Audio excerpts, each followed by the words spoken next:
It's time for QB1. Joining me now, Chris Phillips. Chris, great to be with you as always. You bring such insight to these discussions, and we got to start with Josh Allen, especially coming off that signature win over the Kansas City Chiefs, proving that they are as good as a lot of people thought they were coming into the season. Is he the best quarterback in the NFL right now? He's certainly up there. If he's not the best, then he is one of the best. And I would say since he beat Patrick Mahomes this week, who everyone believes is the best quarterback in the NFL, I would say that gives him the advantage to being the best quarterback in the NFL.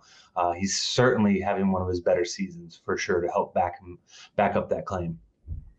You know, his athleticism has been on display, leaping over defenders, fighting for critical first downs. I mean, showing that he's not afraid to mix it up and to be that guy when he needs to be that guy. And then, you know, he just throws these bombs too. We've seen his cannon of an arm for so long. I mean, how impressed are you by the duality of that?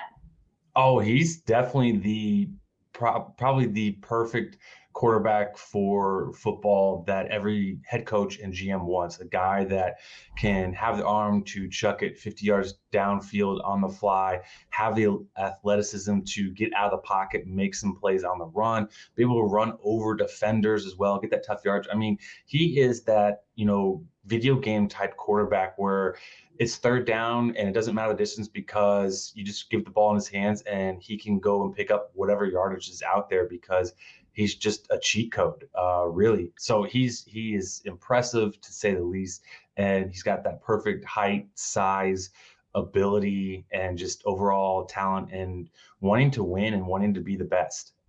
You get this sense from Buffalo fans, and just hearing a couple of them around here in New York where I live, that they really feel like this is the season that is going to finally deliver the result that they have been wanting for so long. How much does he really have to do with that? He's got everything to do with that. I mean, if you look at their offense and their running game, I mean, he along with Devin Singletary and I guess Zach Moss still has a job up there. I'm not sure, hasn't played a lot.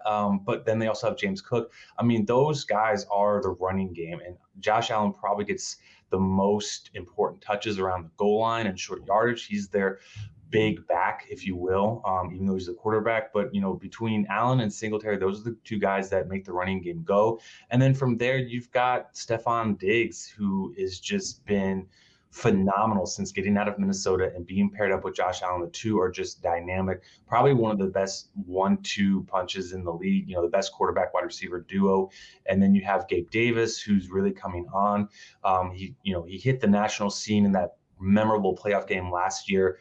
He's kind of picking it up where he left off this year. Been a little bit of an up and down season to date, but he still has that ability to burn defenses and make people not forget about him. So Josh Allen is having a terrific season, by far probably his best season of his career, and if he keeps this up, I would go so far as to say he's going to win the MVP.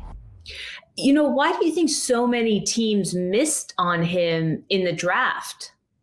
Yeah, that's a really great question. For me personally, I became aware of Josh Allen probably in his junior year in college in Wyoming.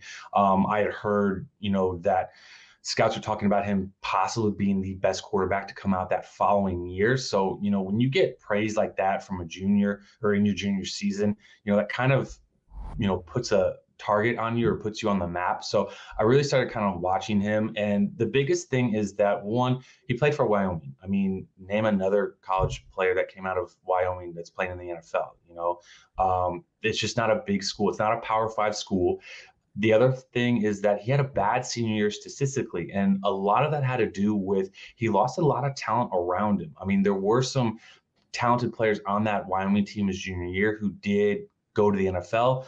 I couldn't name you any of them. I'm sorry. I'm not even sure how many of them are still in the NFL. But, the fact that he had other NFL talent around him to help him be better, that helped his overall statistics look great his junior year. And then unfortunately, when they graduated and they left, his numbers took a hit. And it makes sense when you take a step down in overall talent wise, it puts a lot more pressure on him to succeed and to carry that team and to be really good. And it just wasn't there. And a lot of it was due to the fact that some of the talent around him just wasn't on the same level or hadn't developed enough to help him succeed. So his numbers took a step back. And then the other thing is that coming into the NFL, he wasn't a ready-made plug in and play day one player. He was a guy that needed some development. You look at his rookie season and he had some success, but he also had a lot of mistakes and, could have quite easily possibly set the rookie record for most interceptions thrown. He just didn't have a really good year. A lot of success was the fact that he just, if the play wasn't there, he took off and ran because of that athleticism. And then as he's kind of matured over the last few years, he hasn't run quite as much. He's definitely learned that, okay, my best ability is to be on the field every snap, every game. And so that means I need to be a little bit smarter with my runs, maybe not try and run over everybody because I need to be healthy. So he's taken a lot of time to develop, which is good. In his case, he needed it. There wasn't a lot of pressure on him to, come in and lead the team to playoffs right away. I think Brian Daboll was also a perfect offensive coordinator for him. They tailored that offense to his skill sets, how to maximize his ability, help him, get some success, and most importantly, get confidence. And from there, he's really kind of blossom and realize like, yeah, I can play at this level. I can do things. I can expand my game. I can get better.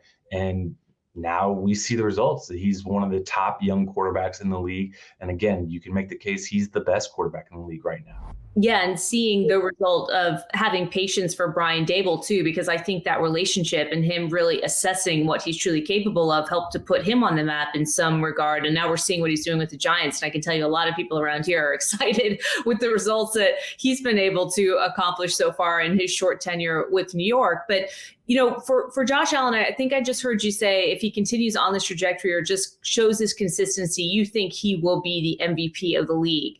Is this his ceiling? Do you think that, especially with the case that you just made for his development and the way that he's continued to improve year over year, is there a chance that he continues to get better? I think so. There's definitely, you can always get better. I'm sure it's a cliche, but there is that ability to get better. I think there's certain aspects of his game he can get better at. Right now, he's the leader in total passing yards. He's the leader in touchdowns. He's the leader in passing yards per game. He's the leader in adjusted net yards per pass attempt. But completion percentage, he's not the top guy. That goes to Geno Smith, who Geno Smith is the leader in it, but that's a whole nother story for another day. But there are things like that he can take to his game and get better. He wants to make the big plays.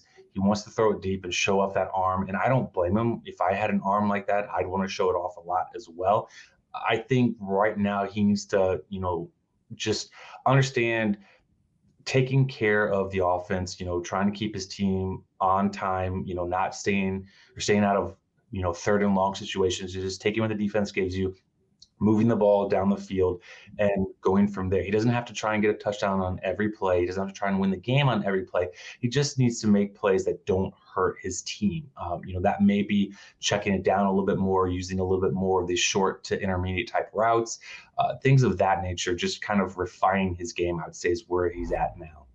Bills fans hoping for a Super Bowl trip this season. And so far, it's certainly not out of reach. QB1 with Chris Phillips and Josh Allen. Chris, thanks.